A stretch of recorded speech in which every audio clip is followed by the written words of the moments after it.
शिवाजी महाराज आणि कर्नाटक याचं एक अतूट असं नातं आहे मुलं, की छत्रपती शिवाजी महाराजांचं बालपण हे बेंगलोरमध्ये गेलेलं आहे.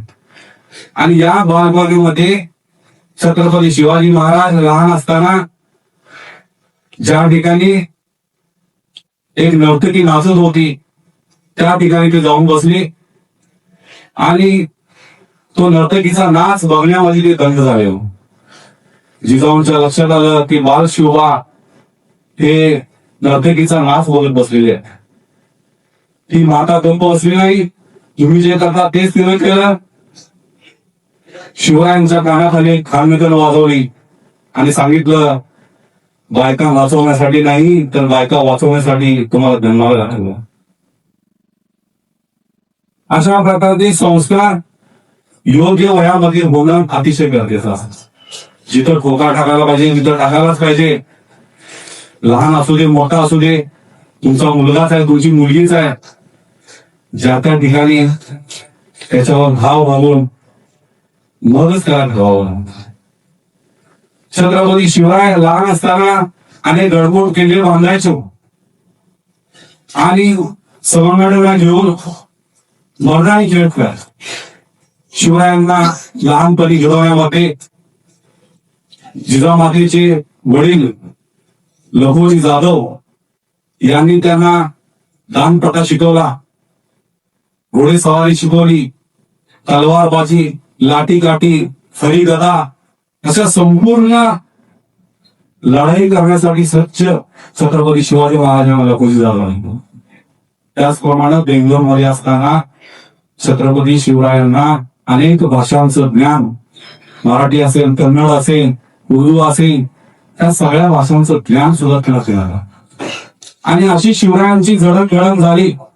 आणि ही जडणघडण झाल्यानंतर आपल्या सर्वांना माहित आहे की छत्रपती शिवरायांनी आपल्या आयुष्यामध्ये 360 गडकोट किल्ल्यांवर राज्य केलं. आणि इतक्या त्या 360 गडकोट किल्ल्यांवर राज्य करत असताना बहुजन समाजातील सर्व मावळ्यांनी त्यांना साथ दिली. त्यामुळं हिंदवी स्वराज्य स्थापन झालेले आहे.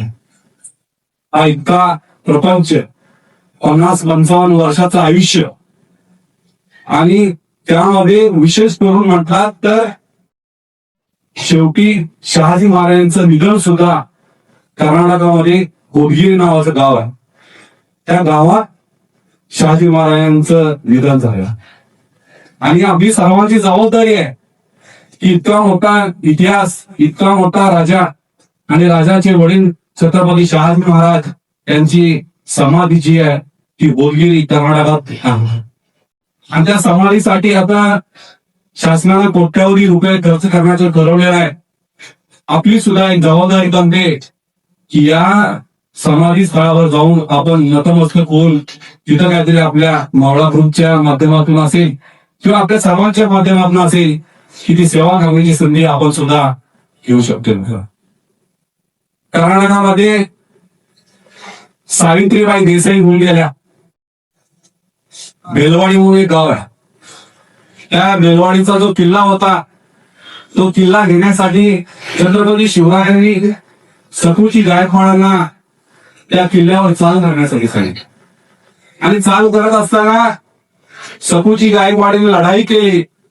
आणि लढाई करत असताना बेलवाडीची राणी सावित्रीबाई देसाई यांच्या पतींचं निधन झालं. पण त्यांच्या निधनानंतर सावित्रीबाई अजिबात डगमगली नाही.